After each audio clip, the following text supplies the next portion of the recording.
मेरी तरफ से जितने भी ओवरसीज़ में मेरे बहन भाई मौजूद हैं सबको दिली ईद मुबारक। तो ये ईद है, ईद शहीद भी इसको कहा जाता है।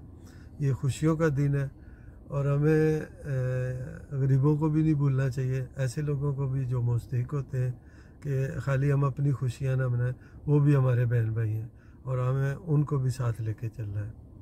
तो मेरा बाकी ओवरसीज़ पाकिस्तानियों से एक रिक्वेस्ट है, उनसे गुजारिश है कि यहाँ पे जितना भी अपना कवानीन का एहतराम करें, यूएई के कवानीन का, क्योंकि ये सब हमारी बेहतरी के लिए है, हमारी अच्छाई के लिए है। तो अगर जितना हम फॉलो करेंगे उतने हम बचेंगे।